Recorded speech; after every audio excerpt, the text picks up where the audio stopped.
November in Western Germany is not a season. It is a condition. The Hürtgen Forest, a 60-square-mile cathedral of fir and pine along the Belgian-German border, does not permit sunlight to reach the ground. Not in November. Not when the canopy closes overhead like a fist, and the cold comes in low and wet and permanent. The men who fought there in the autumn of 1944 described it as a place that seemed to resist being entered, not through enemy fire alone, through something else. Something harder to put a name to. Private First Class Howard Little, 28th Infantry Division, wrote to his mother in October that year. The letter was recovered from regimental archives decades later. Ma, I don't know how to say this without sounding like I've lost my nerve. The forest watches you. That's all I can tell you. It watches. He survived the Hürtgen. Just barely. Many did not. The Battle of Hürtgen Forest, officially designated by the U.S. Army as a series of engagements between September 1944 and February 1945, became the longest battle on German soil in the entire war. American casualties exceeded 33,000 men. Some historians call it one of the worst managed campaigns in U.S. military history. Others simply call it slaughter. But this is not a story about the official history. Official records describe what happened in the third week of November 1944, in a sector held by elements of the 4th Infantry Division near the village of Germeter, as a breakdown in unit cohesion following sustained combat stress. The men who were there call it something else. What follows is a reconstruction, drawn from primary sources, regimental after-action reports, field surgeon logs, and 3 separate statements collected by a military chaplain in December of 1944. Statements that were never formally entered into the official record. If you are interested in the places where the official record ends and the testimony begins, stay with me. To understand what the men of the 4th Infantry Division encountered in that third week of November, you have to first understand what had already been done to them. The 4th Infantry Division, the Ivy Division, had been fighting continuously since they waded ashore at Utah Beach on June 6, 1944. By November, they had been in combat for nearly 5 months without a meaningful rest rotation. 5 months. The standard rotation cycle in modern conflicts is designed around the understanding that a human nervous system, under sustained mortal threat, begins to degrade at a predictable rate. Sleep deprivation compounds the effect. Cold compounds it further. After a certain threshold, the system doesn't just function poorly.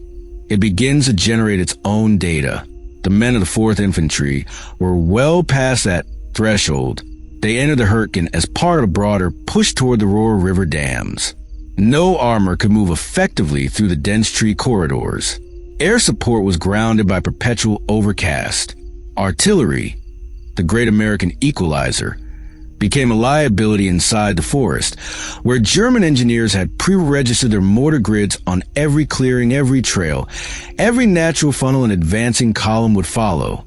The Germans had been in this forest for months. They knew every sound it ma. The specific unit at the center of this account is the 2nd Battalion, 22nd Infantry Regiment. By the third week of November, the battalion had been reduced through casualties, trench foot, pneumonia, and combat fatigue, to approximately 60% of its authorized strength. They were holding a sector near a logging trail designated Axis Red, a north-south track through the trees, for kilometers long, bordered by dense secondary growth that reduced visibility to less than 20 meters in daylight. At night, visibility dropped to nothing. The men lived in foxholes carved from frozen mud, roofed with pine logs and camouflage nets that did almost nothing against the rain.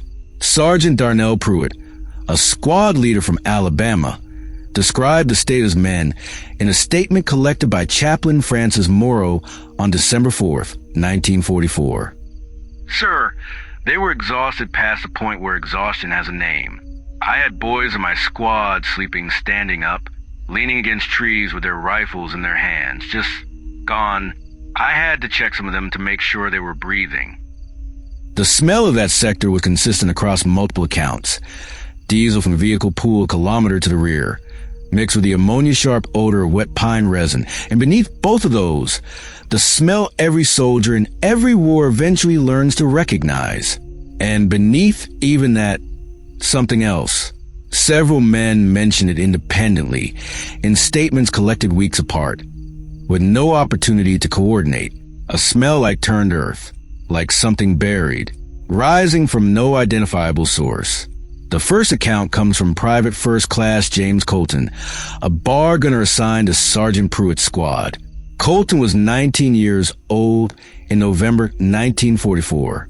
He was from Knoxville, Tennessee. His statement was handwritten, collected by Chaplain Morrow at a battalion aid station. 4 pages, a careful, slightly cramped hand, a young man who needed to be precise. These are his words. I was on the Lake Guard rotation, 0200 to 0400, forward listening post, 40 meters ahead of the line, just to have ears out there. I'd done it before. You find a good position, you get low, you listen. The forest at night has a sound. You learn to filter it. Around 0245, the sound stopped, not gradually, all at once, like someone had thrown a switch. No wind, no branch movement, no animals. The kind of quiet that doesn't happen in nature, because something in nature is always moving. Then I smelled it, the earth smell, strong, coming from directly ahead, from the trail. I put my eye to the gap in the brush and looked at the trail. There was something standing on the trail. Colton's description is methodical in a way that is itself significant. He does not reach for dramatic language. He writes like a man who is trying to report what he saw as accurately as possible. It was tall, taller than a man, maybe 6.5 feet, but the proportions were wrong. The arms were too long. It was standing very still, facing down the trail toward our line, not moving. I watched it for approximately 2 minutes. It did not move. It did not make a sound. There was some ambient light from the snow on the ground, enough to make out a shape. What I could not make out was a face. Not because of the darkness, because there was nothing there to make out. At approximately 0300, Colton made contact with the platoon's field telephone. Lieutenant Walter Graves, the duty officer, logged exchange. The radio chatter, reconstructed from Graves' log and Colton's subsequent testimony, proceeded as follows. 6 Actual, this is LP1. I have a situation out here. Over. LP1, 6 Actual. Send your sit rep. Keep it brief. Over. 6 Actual. I have a visual on something on axis red. Approximately 30 meters from my position. It is not moving. I cannot identify. Over. LP1. Can you identify uniform? Enemy or friendly? Over. 6 Actual. It's neither. Over. LP1. Say again. Over. 6 Actual. I cannot identify this as a combatant. I don't know what I'm looking at. S. IR. Over. LP1. Hold your position. I'm sending Delaney back to you. Over. 6 Actual. Delaney is not at his position. He is not TH. Air. Over. LP1. Say again. Over. Delaney is not at his position, sir. Over. Private Second Class Thomas Delaney was found at first light, approximately 180 meters from his assigned position, sitting at the base of a fir tree, unharmed, weapon still in his hands, safety engaged. He had no memory of moving from his post. He told Sergeant Pruitt that the last thing he remembered was a sound, not a voice, not a footstep, something like an exhalation, very slow, very close. And then it was light. When Colton returned his attention to the trail, the shape was gone. He noted one final detail, one he almost didn't include, he wrote, because he didn't think anyone would believe him. The snow on the trail showed no tracks in either direction. Colton's account, taken in isolation, would be easy to dismiss. Combat fatigue. A German scout trained in stillness and concealment. Delaney's missing time. A micro-sleep episode of the kind that overtakes a man whose nervous system has been running on cortisol for 5 months. The rational frameworks are available. There always are. The difficulty is that Colton's account was not isolated. D. Chaplain Francis Morrow of the 22nd Infantry Regiment was a Jesuit-trained priest from Philadelphia who had been with the regiment since England. By November 1944, he had become the unit's confessor, not only in the religious sense. Men told him things they would not tell their sergeants, their officers, or their doctors. In late November, Morrow began to notice a pattern. He noted it in his diary on December 2nd, 1944. I have now spoken with 7 men from 3 separate companies who describe, with a consistency I find difficult to attribute to coincidence, an experience in the forest at night that follows the same general shape. The silence first, then the smell. Earth turned earth, they all say. Then a figure, or the sense of a figure, at the edge of visibility. And then missing time. All of them. He underlined the last 2 words. Staff Sergeant Raymond Hollis, Charlie Company, was a veteran of North Africa and Sicily, a man who had, by his own measure, seen everything there was to see. His encounter occurred on the night of November 19th, 3 days before Colton's. His statement to Chaplain Morrow, collected November 28th. I was moving between 2 foxhole positions along my section of line. Standard check. I stepped into a small clearing where a tree had come down and stopped. I don't know why. Something in me, whatever it is that keeps you alive when your brain hasn't caught up yet, just said, stop. The clearing was occupied. There was something in the center of it, low to the ground, like a man folded on himself, but comfortable that way, natural. I had my Thompson up before I knew I'd raised it. I called the challenge twice. Nothing came back. It didn't react to my voice at all. Then it turned its head, slowly, toward me. Then the mortar barrage started. I dropped and ran for cover.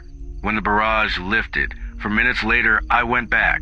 No tracks, no impression in the mud, where something that size should have left a mark. Hollis told the chaplain that what stayed with him, more than the shape, more than the absent tracks, was the quality of that movement. Too slow, like it wasn't in any hurry, like it wasn't afraid of me at all. And Father, in 2 years of this war, I have never been in the same space as something living that wasn't afraid of a Thompson submachine gun. The third account introduces a different element. Private First Class Augusto Ferreira, a combat medic attached to Baker Company, had a witness. It was approximately 0130. I had been called to check on Private Weiss, trench foot going septic. When I finished, Arbuckle, the man on watch, grabbed my arm. He didn't say anything. He pointed into the trees, maybe 30 meters out. A shape, upright, motionless. I assumed immediately it was a German scout. I told Arbuckle to hold fire and reach for the field telephone. It was dead. Not static dead. No signal, no tone, nothing. I looked back at the trees. There were now 2 of them. Arbuckle saw it too. 2 shapes, standing perhaps 10 feet apart. Neither moving, neither making any sound. We watched them for approximately 6 minutes. I counted on my watch because I needed something to do with my hands other than shake. On the 7th minute, the field telephone came back, mid-ring, as if a call had been in progress the whole time. When I looked back at the tree line, they were gone. What I want to say, and I'm a medical man, Father, is that Arbuckle and I saw the same thing, at the same time, for 6 minutes. That is not combat fatigue. 2 men do not share a hallucination for 6 minutes with their eyes open. Arbuckle's separate statement corroborated Ferreira's in every measurable detail. Grid location, timing, the number shapes, the telephone failure, the duration. One discrepancy only. Ferreira described the 2 shapes as motionless throughout. Arbuckle said that was almost right. They didn't move their bodies, but the way they were oriented to each other, it changed, slightly, over those 6 minutes, like they were conferring. It is at this point that the historical record introduces a dimension neither the chaplain nor the soldiers could have fully contextualized. The Hürtgen Wald sits in a region of the Eifel uplands inhabited since before recorded history. The forest appears in documents from the early medieval period, ecclesiastical records, land surveys, the administrative papers of local monasteries, and those documents contain references that historians of folklore have found persistently interesting. The forest had a name before it had the name Hürtgen. In the oldest documents, Latin transcriptions of oral traditions collected by Benedictine monks in the 9th and 10th centuries, the forest is referred to by a phrase that translates approximately as the wood that keeps, not the wood that stands, not the wood that grows, the wood that keeps. Some references suggest it kept the dead, that pre-Christian Germanic tribes interred bodies in the forest standing upright, so that the dead remained, in some sense, at attention. Others suggest something older and less categorical. The monk's Latin construction resists clean translation, something between that which does not leave and that which was here before.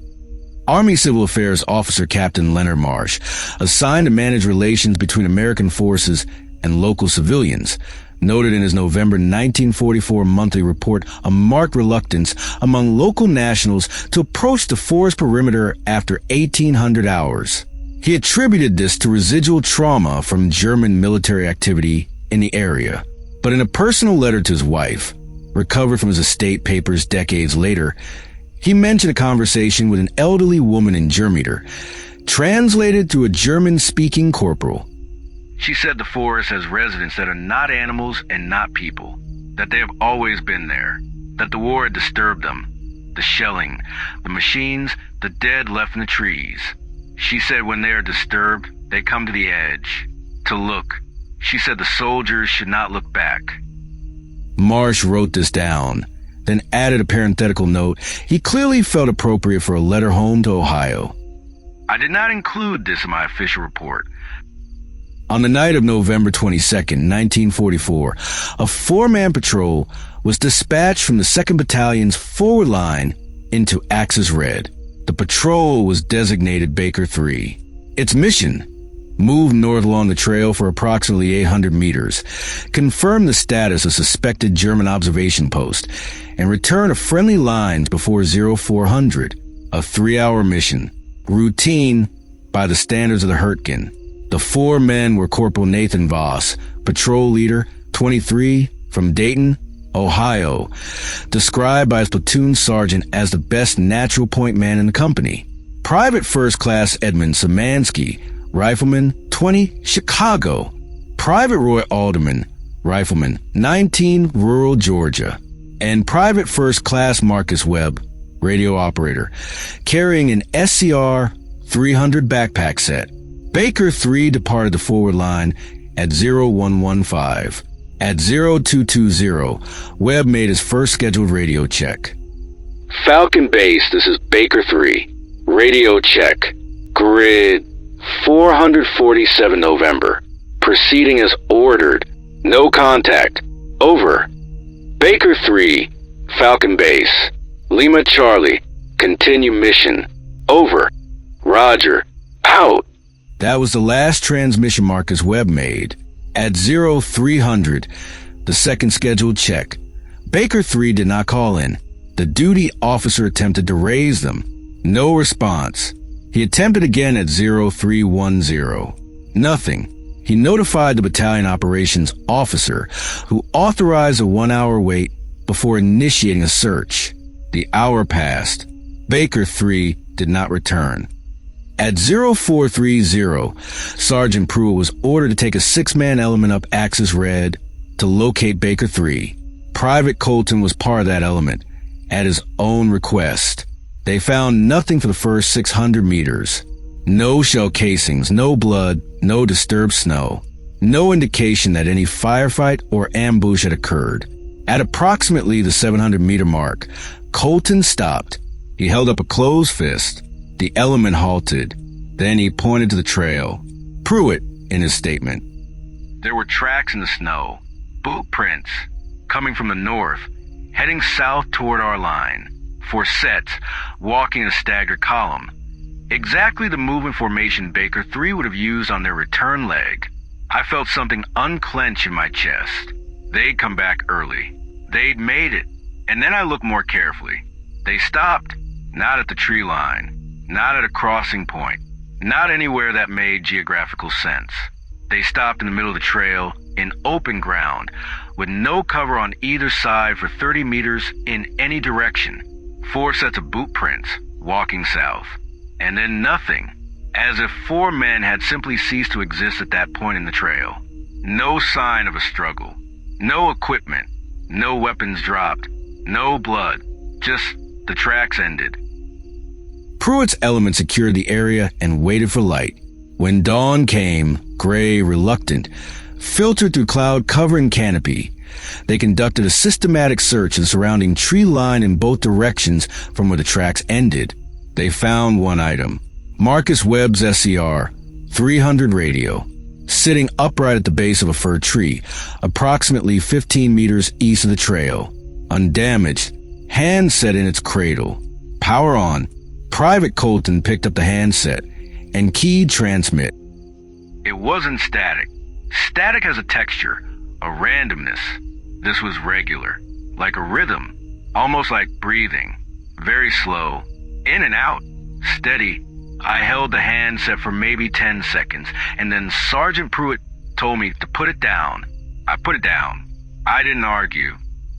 Corporal Nathan Voss, Private First Class Edmund Szymanski, Private Roy Alderman, and Private First Class Marcus Webb were listed in the 22nd Infantry's morning report for November 23rd, 1944, as missing in action. They were never found. No bodies. No equipment beyond the radio. No prisoner reports from German forces in the sector. German records from this period, while incomplete, were sufficiently thorough that the absence of any documentation for American prisoners is itself significant. The official explanation, entered by the battalion operations officer, was the one military bureaucracy reaches for when no other explanation is available. Patrol Baker 3 is assessed as having encountered enemy forces in the vicinity of grid 447 November. Personnel are listed as missing in action pending further investigation. No further investigation was conducted. The war moved on, as wars do. On November 24th, the day after Baker 3 was posted missing, the 2nd Battalion was relieved from its position along Axis Red and pulled back to a reserve area near Gross Hall. The relief order cited sustained combat attrition. Legitimate, defensible. The battalion had genuinely been ground down. But Sergeant Pruitt noted something the official record does not reflect. The relief order came through at 0600. We were off the line by 0900. Fast for relief in place. Somebody wanted us out of that sector, quickly. I didn't ask why. I was glad to go. But before we pulled out, I went back to the spot on the trail, where the tracks ended, in daylight with clear visibility. The tracks were gone. Not covered by fresh snow, not disturbed by wind. Just gone. The trail was clean, as if Baker 3 had never walked there at all. I stood there for a long time, and then I heard it, just once, very faint, from deep in the trees to the east. A sound I can't describe accurately. The closest I can come is, it sounded like a voice that had learned to approximate a voice. Like something that had heard human speech and was practicing it, at a distance. I walked back to the assembly area. I did not tell anyone what I heard. I am telling you now, Father, because I think someone should have it written down somewhere, in case it matters later, in case someone else goes into those trees. Chaplain Morrow's collected statements, 7 in total, spanning November 28 to December 7th, 1944, were submitted to the regimental chaplain's office as part of his monthly pastoral report. The covering note recommended they be reviewed by an officer with appropriate authority to determine whether a formal investigation was warranted. The statements were received. They were logged. And then they were filed, not in the regimental records, where subsequent historians might have found them, but in the chaplain's pastoral records, maintained under confidentiality provisions that effectively removed them from the standard archival process. They remained there undisturbed for decades.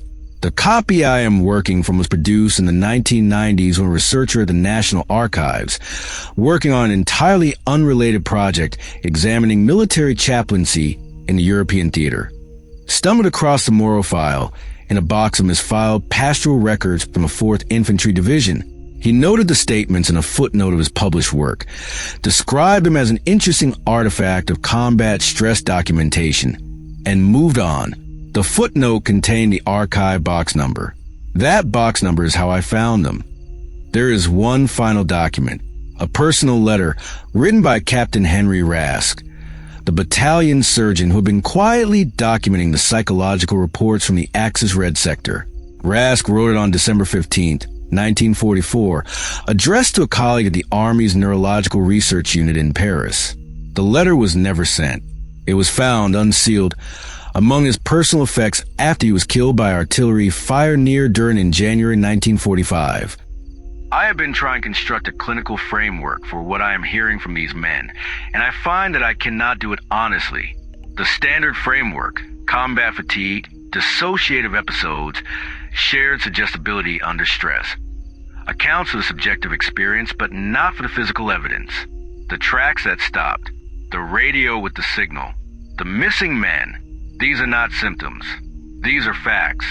I am a physician, and I believe in material causation. I believe everything has an explanation that does not require us to revise our understanding of the world. But I have been in this forest, and I will tell you something I would not tell my commanding officer. I think this forest has been here long enough to develop intentions. I think it is patient in a way that we are not capable of being patient. And I think the 4 men of Baker 3 are still in it. I do not think they are alive. I do not think they are dead. I think the forest kept them, in whatever sense that phrase was originally meant. The letter was never sent. Captain Rask was killed 6 weeks later, and the Hürtgen Forest stood as it had always stood and said nothing. War is at its core an experiment in the limits of human certainty. We send men into places we do not fully understand, under conditions that systematically dismantle the cognitive tools they rely on to interpret the world correctly. We deprive them of sleep and warmth and safety. We surround them with death so constant that it becomes unremarkable, and then we ask them to observe accurately and report faithfully. And mostly remarkably, they do, which is why, when the reports break pattern, when the accounts stop fitting the available frameworks, when 7 men independently describe the same sequence of events in the same order with the same specific details, the responsible thing is not to reach immediately for the reassuring explanation. The responsible thing is to sit with the discomfort of not knowing. The 4 men of Patrol Baker 3, Corporal Nathan Voss, Private First Class Edmund Szymanski, Private Roy Alderman, Private First Class Marcus Webb, remain listed as missing in action. No remains were ever recovered. No German records account for them. No subsequent search of the Hurtgen area has produced any trace. They were 23 years old, and 20 years old, and 19 years old, and 22 years old. They walked north on a trail in the dark, and they did not walk BAC. The alternative explanations remain available, and they deserve to be stated plainly. Combat fatigue, operating at scale across a unit 5 months in continuous action, can produce consistent perceptual distortions across multiple individuals, particularly when those individuals share the same environment, the same stressors, the same insufficient sleep. The German military was, in this period, running sophisticated psychological operations against American forces in the Hurtgen, radio interference, deliberate sound production, infiltration techniques specifically designed to exploit the fear response in forest terrain at night. Baker 3 may have been captured, their fate unrecorded in the chaos of a collapsing German administrative system. These are the available frameworks. Hold them. They may be suffocacy, NT, but sit for a moment with what Sergeant Pruitt heard on the morning of November 24th, standing at the place on the trail where 4 men's footprints ended in open ground. A sound like a voice that had learned to approximate a voice, something that had heard human speech and was practicing it. At Adista, NC, the Hürtgenwald is a hiking destination now. On clear weekends in summer, families walk trails once designated axis red on American military maps. There are memorials at the major engagement sites. The forest has grown back. The artillery craters are still visible if you know where to look. Soft depressions in ground, filling slowly with 80 years of leaf litter. The trees are tall now. The canopy is closed. In November, it does not permit the sunlight to reach the GR. Pound. I am not claiming that something supernatural occurred in the Hürtgen Forest in November of 1944. I am not in a position to make that claim. The evidence does not support a conclusion. It supports a question. What I am claiming is this. 7 men in 3 separate units over 6 days reported a consistent and specific experience. 4 other men disappeared without trace. A battalion surgeon, trained in rational inquiry, wrote in a private letter that he could not construct a clinical framework for the physical evidence. A chaplain thought it important enough to preserve, and the forest kept what it kept. I found Chaplain Morrow's pastoral file in an archive box that had not been opened, according to the access log, since 1987. The entry from that year listed no name, only an institutional stamp from a department that no longer exists. Someone had been there before me. They had read what I read, and they had put it back. Without comment. War creates many ghosts, but not all of them are human, and not all of the things that watch from the tree line were ever alive to begin with. If this kind of work is worth your time, consider subscribing. No algorithm pressure, no artificial urgency, just more documents, more testimony, more questions that don't resolve cleanly. The archive is large. We're not done.